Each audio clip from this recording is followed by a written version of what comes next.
Pak Sabar hari pertama latihan para layang di puncak ya, sama Om Get, ini pelopor para layang Indonesia, nomor urutnya 001. Oke.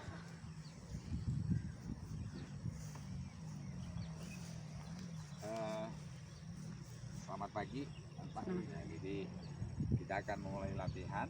Kemarin saya sudah memberikan sedikit terkait dengan filosofi para layang. Nah, sekarang kita bisa praktek dengan pertama adalah saya akan mengenalkan peralatan parasut.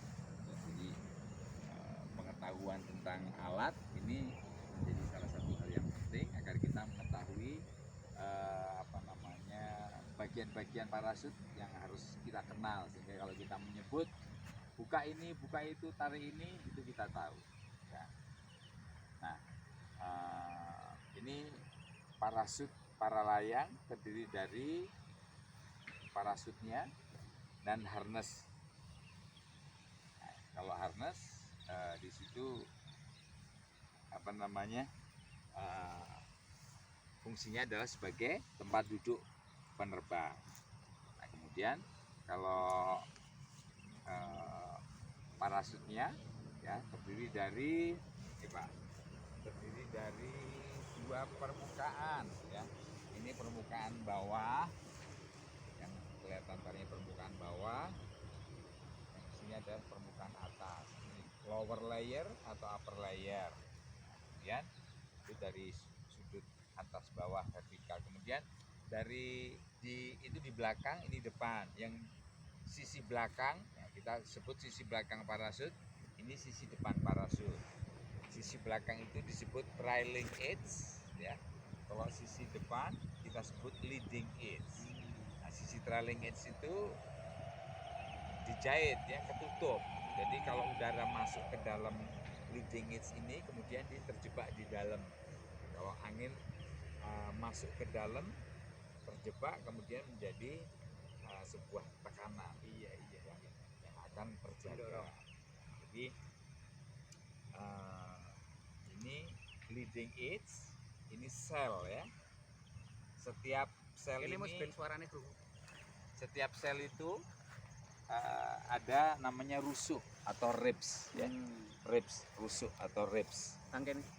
Itu.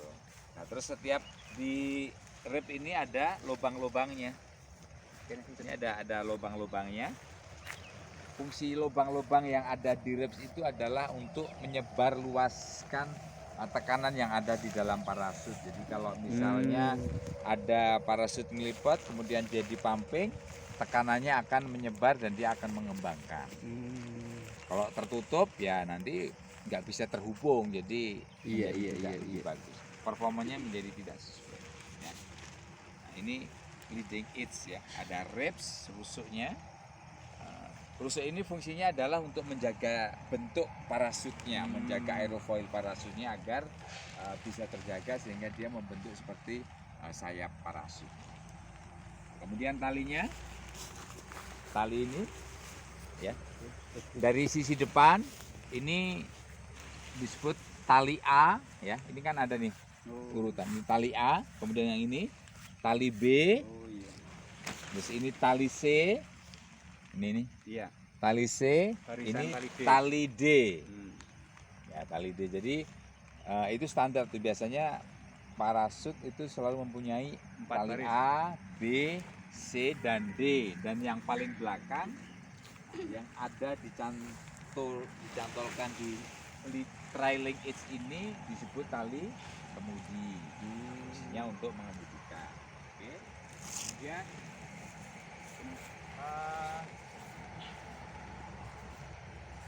tali itu kalau dari sisi itu dibagi 4 A, B, C, D, tetapi kalau dari depan kita bagi sisi kanan dan sisi kiri.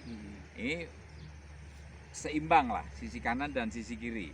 Sisi kanan juga ada A, B, C, D, sisi kiri juga A, B, C, D. Nah, tali-tali ini ya dibagi dalam beberapa bagian. Yang paling atas itu ada V ya, V1, kemudian ada V2, baru tali utamanya. Yang parasut modern sudah talinya lebih sedikit.